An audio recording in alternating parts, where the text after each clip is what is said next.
Ngayon, magluluto tayo ng adobong sitaw. Una, painitin mo yung pan. Lagay ng mantika. Pagkatapos, lagay mo na yung sibuyas. Yan. Prituin mo muna yung sibuyas. Yan, halu-haluin. Susunod mo na dyan yung bawang. Yan. After ng sibuyas, sunod mo na yung bawang.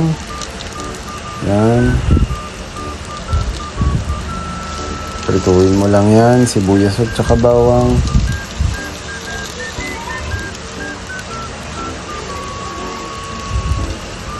Pagkatapos, isunod mo na yung karne. Yan. Prituhin mo lang, halu-haluin hanggang sa maluto ang karne.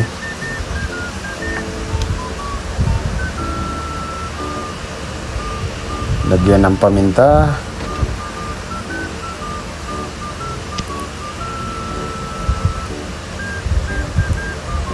Haluin ulit.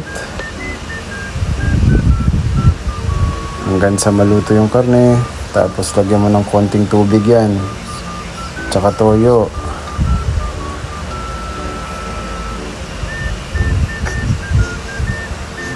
Haluin ulit. Yan, hanggang sa maluto. Tapos lagyan ng tubig. Tapos pakuluin mo yung karne hanggang sa maluto. Yan, maglagay ka rin ng laurel para mas bumango yung inyong adobong sitaw.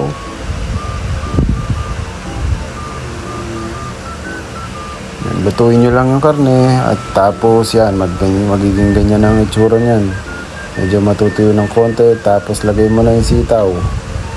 Simple lang. Yan po mga kamangyan. Lutuin mo lang yung sitaw hanggang sa maluto yung sitaw. Tapos pwede mo na yung lagyan ng mga 3 kutsara na suka. Yan. Tapos ako nagdagdag pa ako ng konting tubig dyan. Tsaka konting toyo. Inadjust ko ng konting lasa. Tapos yan na po. Final product. Tapos maglagay po kayo ng konting asukal to balance the taste po. Yan. Yan na po ang ating adobong sitaw. Madali lang po lutuin yan. Please, palike na lang po at subscribe. Salamat.